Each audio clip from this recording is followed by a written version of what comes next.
Bienvenue dans cette nouvelle édition de l'Africa Tonight. Au sommaire de l'actualité, le Front populaire ivoirien ne siégera pas au sein de la nouvelle commission électorale en Côte d'Ivoire.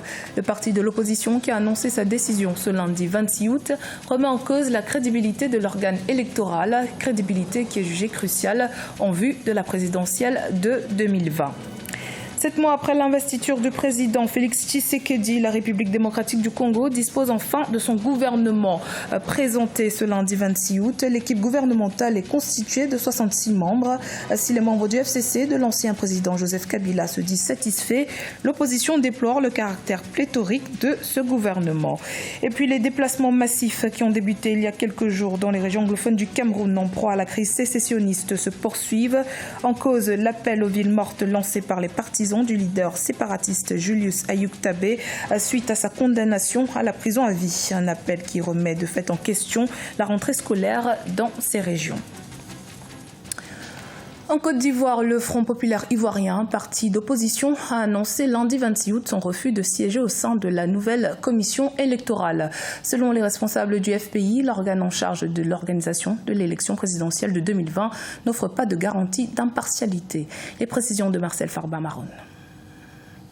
À l'approche d'un rendez-vous électoral crucial pour la Côte d'Ivoire, le Front populaire ivoirien, FPI, a annoncé qu'il ne siégera pas à la CEI, Commission électorale indépendante, l'organe chargé d'organiser le scrutin présidentiel. Sollicités par le gouvernement, les responsables du dit parti disent ne pas se sentir concernés, la loi ne correspondant ni à l'esprit ni à la lettre de la réforme telle que sollicitée. Nous avons convenu de mettre en place une CEI consensuelle à l'issue d'un processus de négociation. Cela signifie que le texte qui devait faire l'objet d'un vote du Parlement devait être un texte consensuel. À notre grande surprise, le gouvernement a adopté en Conseil des ministres un texte de sa convenance et le fait voter à l'Assemblée nationale. En 2016, la Cour africaine des droits de l'homme avait rendu un arrêt demandant au gouvernement ivoirien de changer la composition de la CEI. La loi adoptée le 30 juillet 2019 stipule que la CEI doit comprendre 15 membres, dont un représentant du président de la République, un du ministre de l'Intérieur, 6 de la société civile, 6 des partis politiques du pouvoir et de l'opposition et un représentant du Conseil supérieur de la magistrature. Ce texte, voté par l'Assemblée, ne règle pas tous les problèmes qui sont au centre de la polémique sur la CEI. Nous avons souhaité que ces attributions soient enrichies de manière à ce que son indépendance soit consolidée. En rappel, la faction du FPI, dirigée par Pascal Affi-N'Guessan, est opposée au camp composé des membres restés fidèles à l'ancien président Laurent Gbagbo. Elle est actuellement la seule reconnue par les autorités pour représenter le FPI à la CEI. Après 7 longs mois d'attente, la République démocratique du Congo a enfin son nouveau gouvernement. Il a été rendu public ce lundi 26 août 2019. Le gouvernement de coalition entre les forces politiques du président Félix Tshisekedi et de son prédécesseur Joseph Kabila, qui a gardé la majorité au Parlement et dans les 26 provinces du pays, est constitué de 66 membres. Depuis lors, les réactions de la classe politique se multiplient. L'opposition notamment doute de l'efficacité de cette nouvelle équipe gouvernementale. Reportage de notre correspondant Jacques Amboka, commentaire Fanny Monichi. 48 heures après la publication du gouvernement Sylvestre Ilunga Ilukamba, les réactions au sein de la classe politique se multiplient. Composé de 66 membres, l'exécutif congolais compte en son sein 76% de nouvelles figures, avec 17% de femmes. Un gouvernement appelé à relever plusieurs défis, comme le souligne Joseph Olenkangwa, président du Conseil national de suivi de l'accord. Le président lui-même avait déjà tracé une grande ligne de conduite. Par exemple, quand on dit la priorité au peuple, ça veut dire c'est le social. C'est même la base. Même le slogan dont on parle, le peuple d'abord. Ça veut dire quoi? Ça veut dire c'est la base sociale de la population. Et je crois qu'aujourd'hui, vous venez de voir des grandes décisions, par exemple, la gratuité de l'enseignement. La Constitution l'a prévu, ça fait des années, mais ça n'a jamais été appliqué. La victoire de Félix Tshisekedi à la présidentielle sans la majorité au Parlement, qui est dominée par le Front commun pour le Congo de l'ancien chef de l'État Joseph Kabila, a contraint les deux familles politiques, FCC et Cash, à une coalition. Pour Martin Fayoulou, l'ancien régime garde encore son influence. C'est le gouvernement Kabila. Je n'ai jamais réagi aux compositions du gouvernement Kabila. Pourquoi vous voulez que je réagisse aujourd'hui? C'est Kabila qui continue. C'est un affront au peuple congolais. Le peuple qui s'est battu et Félix Antoine Tshilombo, nous a remis en l'état zéro. Donc nous devons refaire la lutte. L'investiture du nouveau gouvernement par l'Assemblée nationale aura lieu avant la fin de cette semaine. Si d'aucuns au sein de la population se réjouit de la sortie du premier gouvernement du régime Tshisekedi, l'effectif de 66 membres va peser sur le budget de l'État, estiment les observateurs. Depuis le 23 août 2019, le phénomène d'exode massif des populations anglophones vers d'autres régions prend de l'ampleur au Cameroun. En cause, le nouvel appel aux villes mortes lancé par les sécessionnistes pour boycotter la rentrée scolaire. Les combattants sécessionnistes qui ont repris les violences depuis la condamnation à vie de leur leader ont lancé 21 jours de villes mortes en zone anglophone.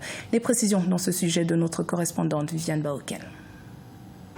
Silence de cimetières dans les villes du nord-ouest et du sud-ouest Cameroun depuis ce lundi 26 août 2019. Dans un communiqué publié en ligne, les séparatistes anglophones ont lancé 3 semaines de villes mortes dans cette partie du pays. L'objectif est d'empêcher la rentrée scolaire prévue le 2 septembre 2019. Une réponse au gouvernement et à certains acteurs de la société civile engagés dans une opération baptisée Back to School Campaign. Parce que en voulant forcer les enfants à reprendre l'école dans des conditions, je peux parler des conditions de suicide. On met les enfants en danger entre l'armée et les rebelles. La solution, c'est de dialoguer, de libérer tous les prisonniers politiques. L'opération Ville morte, qui est entrée en vigueur ce 26 août 2019, devra se poursuivre jusqu'au 16 septembre 2019, un record depuis le début de cette crise anglophone. Ces mesures restrictives sont considérées chez les séparatistes comme une riposte à la condamnation à vie du leader de la sécession, Ayuk Tagbe. Les enfants de la République doivent aller à l'école dans toutes les 10 régions du pays. Et donc, la conscience collective nationale se retourne vers l'ordre gouvernant avec tout le pouvoir souverain du peuple camerounais et pour permettre à ces enfants d'aller à l'école en sécurisant. Il est question de sécuriser ces régions du nord-ouest et du sud-ouest en ces périodes de rentrée. Les mots d'ordre lancés pour 21 jours de débrayage, eh bien, il est aussi question d'en appeler au courage des parents, pas seulement au courage, à leur sens des responsabilités. Cette opération des villes mortes a très peu été appréciée par la population locale, ce qui entraîne d'ailleurs l'exode massif de la population anglophone vers d'autres régions pour s'y réfugier. Le gouvernement, qui a pris connaissance de cet état de choses, en appelle à la responsabilité des parents et prend la communauté nationale et internationale à témoin. Le Soudan à la recherche de 8 milliards de dollars pour relancer son économie dévastée par plusieurs mois de crise politique. Les autorités du pays plaident également pour la levée des sanctions américaines afin de faciliter ces échanges avec des partenaires financiers internationaux. Nathalie Moufri et Marcel Farba-Maron. Plus de 8 milliards de dollars, c'est le besoin en financement du Soudan pour relancer son économie. D'après le nouveau Premier ministre, Abdallah Hamdok, ce montant permettra au pays de couvrir sa facture d'importation au cours des 2 prochaines années. Près de 2 milliards de dollars en devises étrangères devront être mobilisés afin de ralentir la dépréciation de la livre soudanaise et la stabiliser. Pour l'instant, le gouvernement soudanais n'a pas encore éclairci sa vision de la politique économique, dans la mesure où par le passé, c'était un pouvoir bureaucratique centralisé autour de Ahmad Bachir, avec des relations de clientèle, la corruption, etc. Donc, il y a tout un élément que le gouvernement soudanais doit satisfaire. Mais avant d'obtenir cette somme, les nouvelles autorités soudanaises devront régler la question des sources de financement. À ce propos, des pourparlers ont été entamés avec le Fonds monétaire international et la Banque mondiale, avec pour objectif de restructurer la dette qui empêche au Soudan de bénéficier de nouveaux prêts de la part des institutions de Bretton Woods. Le Soudan est en cessation de paiement. L'accord du Fonds monétaire international et de la Banque mondiale, c'est une conditionnalité pour que d'autres bailleurs de fonds puissent mettre la main dans la poche. Mais on connaît les conditionnalités de la Banque mondiale et du FMI. Le Soudan, qui se trouve dans la liste noire américaine des pays soutenant le terrorisme, devra également négocier un plan de sortie. En effet, depuis les années 1990, le pays est isolé de la majeure partie du système financier international.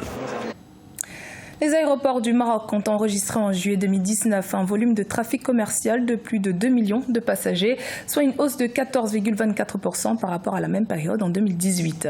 Des données publiées par l'Office national des aéroports qui dévoilent que l'aéroport Mohamed V a accueilli plus de 45,11% du trafic passager global. Aïssatou Diamanka-Besland.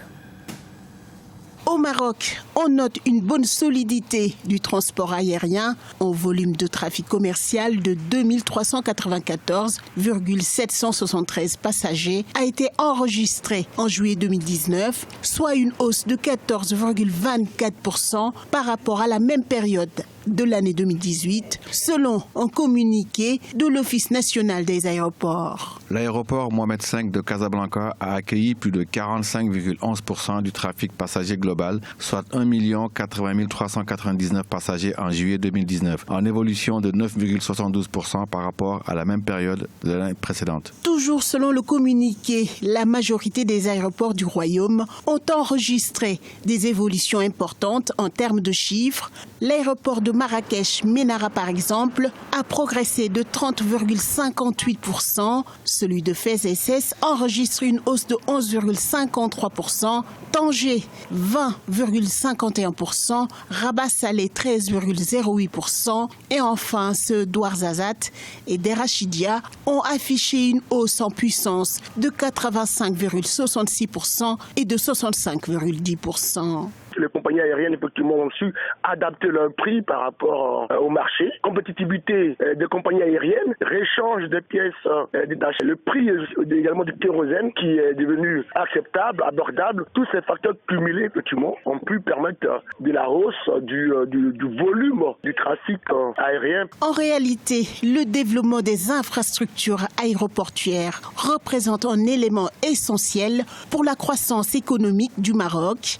Ainsi, un vaste plan de développement a été initié par le Royaume pour répondre à la fulgurante croissance du trafic aérien sur le plan national et international. L'aéroport de Marrakech-Ménara a été classé en 2017 par SkyTeam, le plus bel aéroport du monde pour l'architecture de son terminal. C'était le journal de la rédaction. Merci de votre fidélité. Dans un instant, une nouvelle édition de l'actualité sur Africa 24.